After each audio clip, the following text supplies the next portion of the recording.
Meus queridos irmãos e meus amigos, estamos de volta para mais uma vez trazer uma mensagem da palavra de Deus ao nosso coração. Nós estamos fazendo uma conclusão e uma aplicação do capítulo 43, versículo 2 do profeta Isaías, sobre a questão do mar, do rio e do fogo. Como isso se aplica às nossas vidas nos dias de hoje? Nós estamos tentando mostrar, na lição passada, na mensagem passada e lição, nós mostramos aqui uma introdução desta conclusão e desta aplicação. Nós vamos dar continuidade ainda hoje, falando sobre este assunto que eu julgo ser muito importante para a nossa compreensão. Dissemos que Deus falou a Israel usando uma linguagem literal. Quer dizer, de acordo com o que está escrito no texto. Portanto, tudo aconteceu exatamente como Deus falou a Israel. Ele passando pelo mar, passando pelo rio, passando pelo fogo. Porém, a nós, depois de tantos anos, Deus falou a nós através de uma linguagem figurativa. Figura quer dizer um desenho, através do qual nós mostramos algo. Portanto, Deus ali naquele texto, ele desenhou a vida que nós viveríamos depois, algum tempo, nas nossas gerações. Portanto, como se faz aplicável este texto, escrito há tantos anos, à nossa vida? Como um acontecimento que aconteceu na vida de Israel, como no caso passando pelo mar, pelo rio e pelo fogo, pode se aplicar à nossa vida hoje.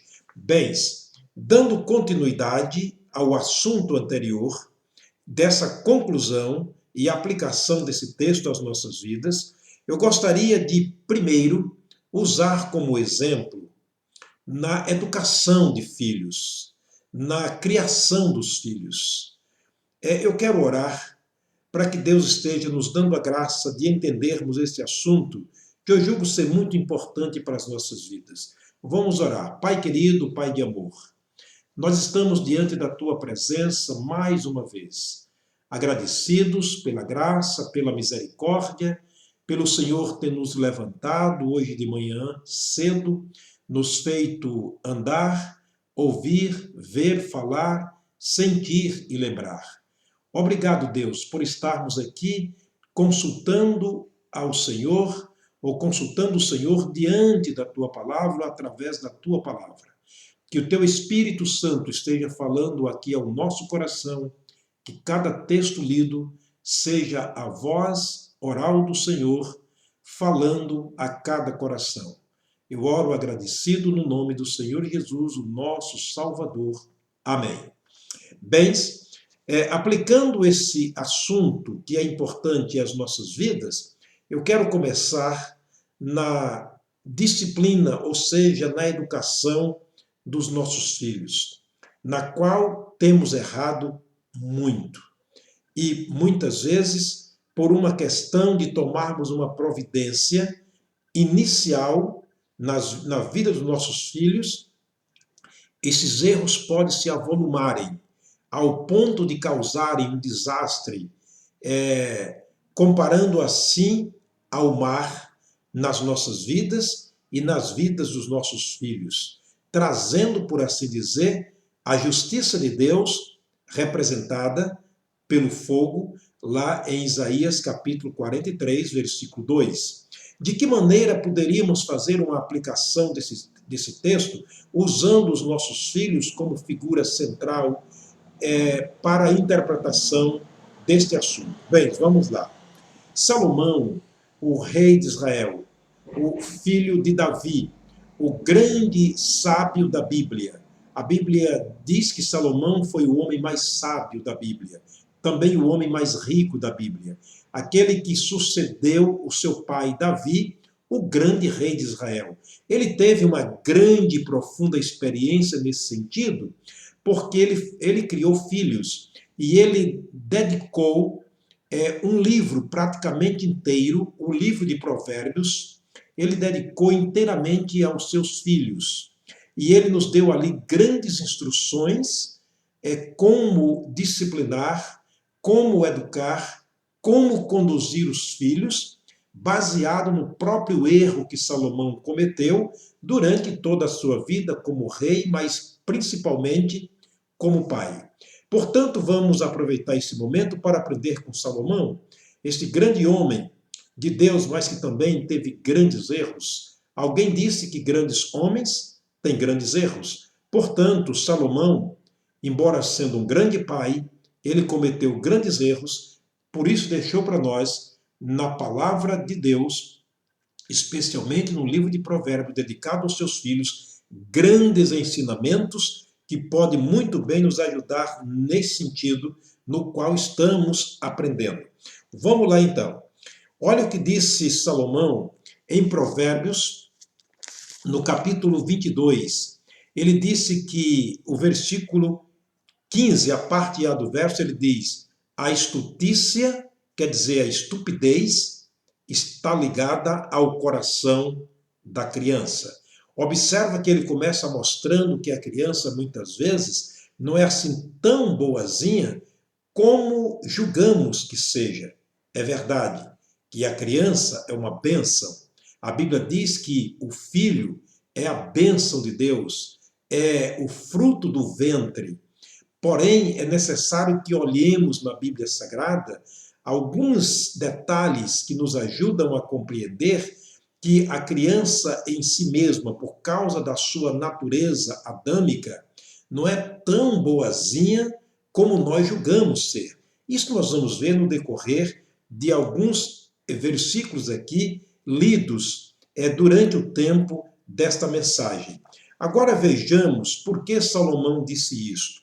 O seu pai, Davi, ele teve uma experiência pessoal com o próprio Deus e ele escreveu vários salmos na Bíblia. Entre os salmos que Davi escreveu, ele escreveu o Salmo 51, da sua própria lavra, por assim dizer, do seu próprio punho, de uma experiência pessoal. E ele disse no Salmo 51, especialmente o versículo 5, ele diz o seguinte: eis que em iniquidade fui formado, e em pecado me concebeu minha mãe. É claro que o salmista Davi, ele está se referindo à geração do filho na madre da mãe, como resultado da união sexual de um homem e de uma mulher, ambos pecadores. Aí Jó disse: quem do impuro tirará o puro? Ninguém. Logo entendemos que Salomão, ou seja, que Davi tem razão, quando ele diz que em iniquidade foi formado e em pecado ele foi concebido. Isso prova de que uma criança, a geração de uma criança é o resultado da união de um homem e de uma mulher, ambos pecadores, e traz então em si a semente do pecado, traz em si a capacidade do pecado, a iniquidade dentro de si, que ainda não é pecado em si, mas ele pode se desenvolver e se tornar uma grande árvore, trazendo a destruição do pecador. Portanto, é bom que fiquemos atentos a esses detalhes da Bíblia Sagrada.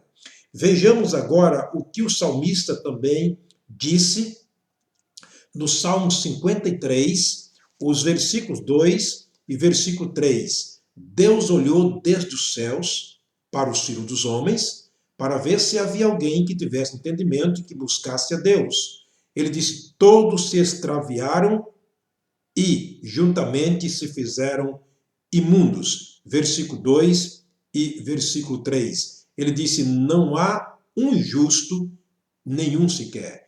Ele está se referindo a nós como descendentes de Adão e Eva, a pessoas que pecaram contra Deus, portanto eles são responsáveis por uma natureza pecaminosa, o que chamamos na teologia de natureza adâmica, natureza de Adão. Portanto, dentro do ser humano já foi criada a natureza pecaminosa, a capacidade, o que Isaías chama isso de iniquidade, a capacidade ou o poder para pecar.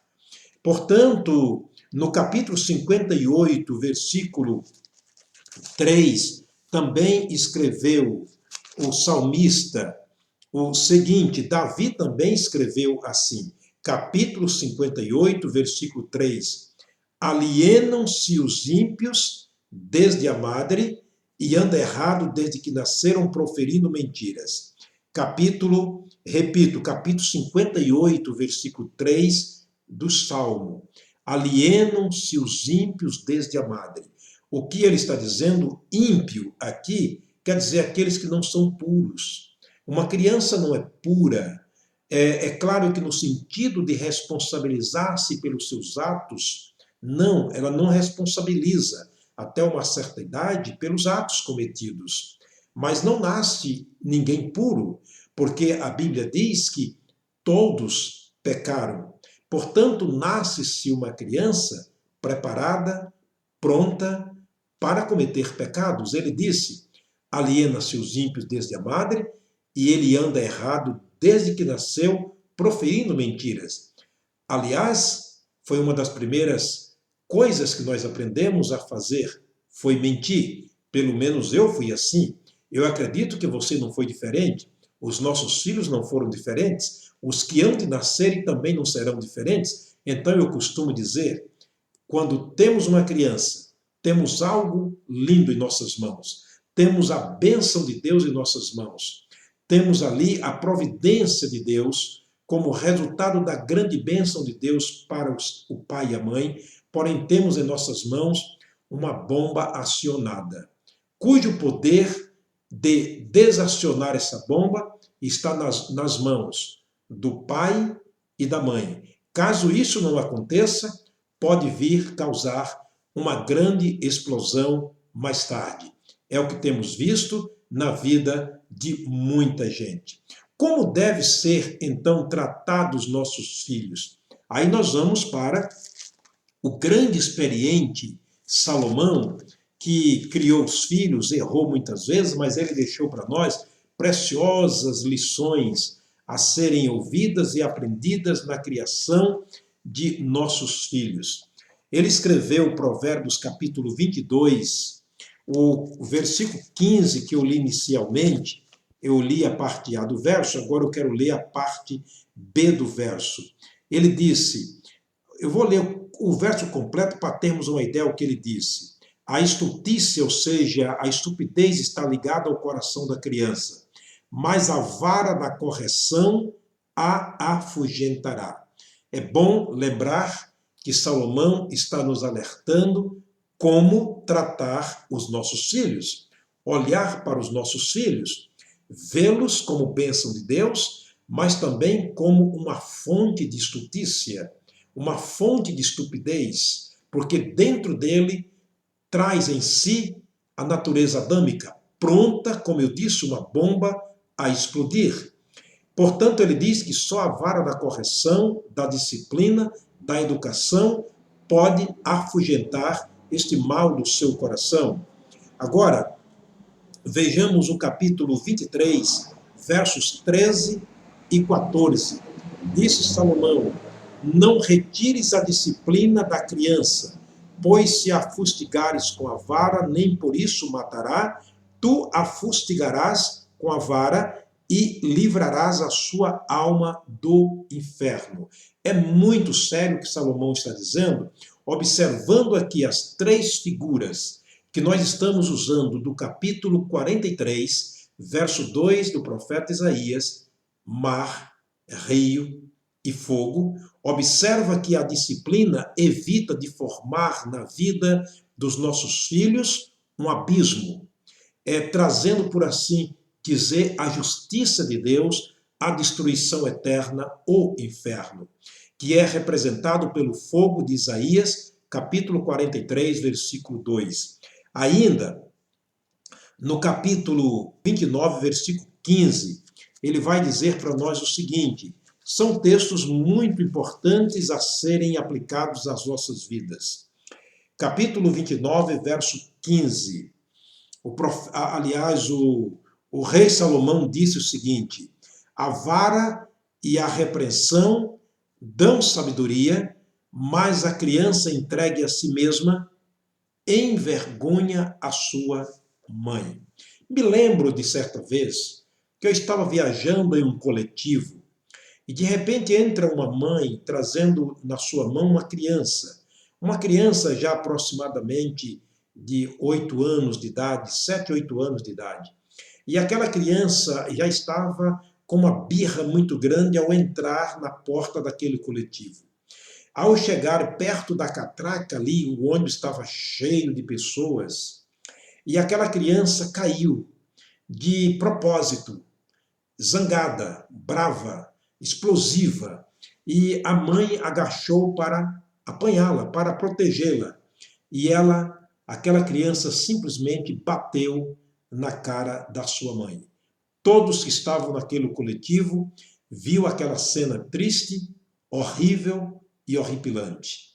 É possível que aquela mãe não tenha atentado para o que disse Provérbio, que no coração da criança está a estultícia, está a estupidez, a grosseria, a maldade.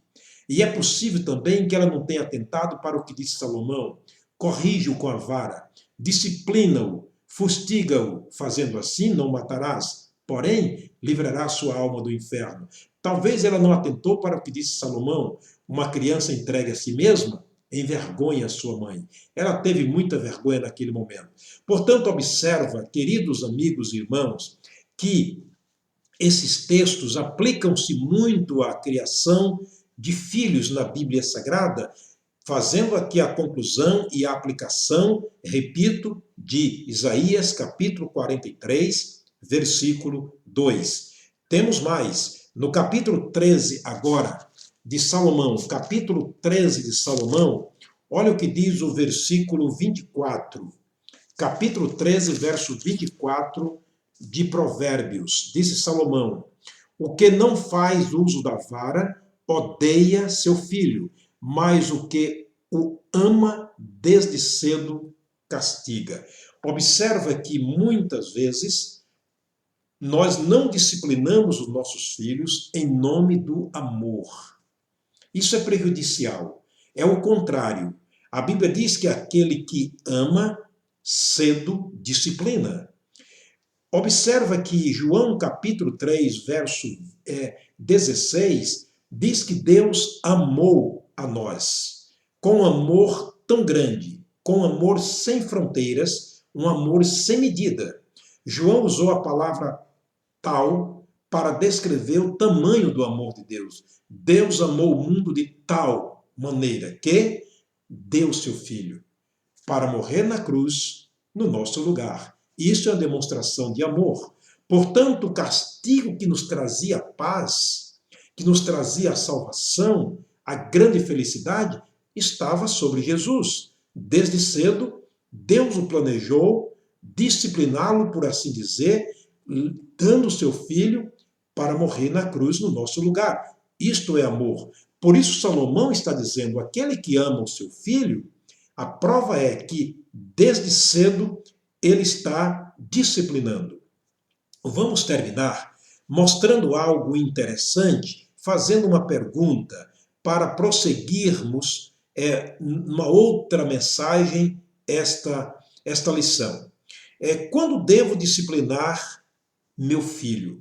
Qual é o tempo certo para a disciplina do meu filho?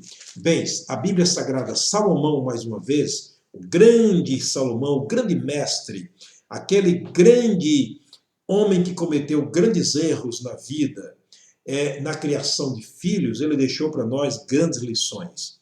Olha o tempo que deve ser disciplinado os filhos, de acordo com Salomão. Provérbio 19, versículo 28, ele diz para nós o seguinte, Provérbios capítulo 19, versículo 18, versículo 18.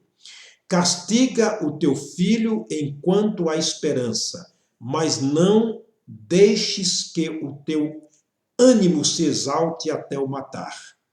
Mas a parte A do verso é interessante. Castiga, ou seja, corrige, repreende, educa o teu filho enquanto há esperança. Portanto, o tempo de disciplinar o filho ou os filhos é enquanto há esperança. Quando é que há esperança?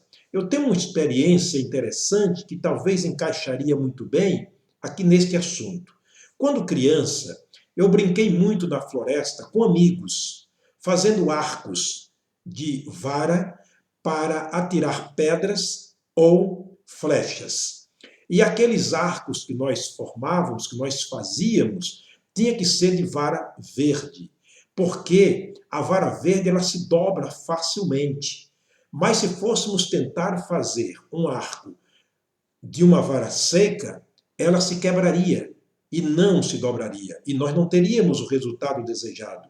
Sabe, isso pode aplicar-se muito bem ao que disse Salomão: castiga o teu filho enquanto há esperança, enquanto há novo, enquanto tu pode dominá-lo, porque chegará um tempo que não haverá mais jeito. A vara seca, ela não dobra, ela quebra.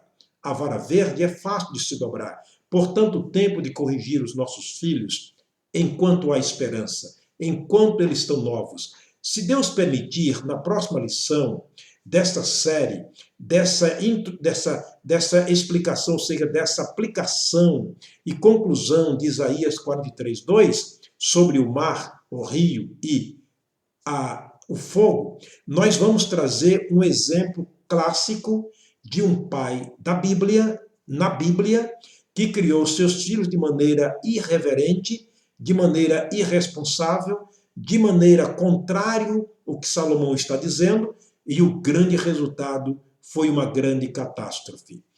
Se Deus permitir, na próxima lição estaremos aprendendo sobre isso. Deus te abençoe, o Senhor te guarde, não deixe de participar, de assistir ao término dessa conclusão. Na próxima mensagem será uma bênção e uma grande lição para nós e para os nossos filhos. Deus abençoe você, Deus abençoe sua família, o seu lar, que seja uma bênção diante de Deus para glorificar o seu grande nome. Até a próxima mensagem, se Deus nos permitir.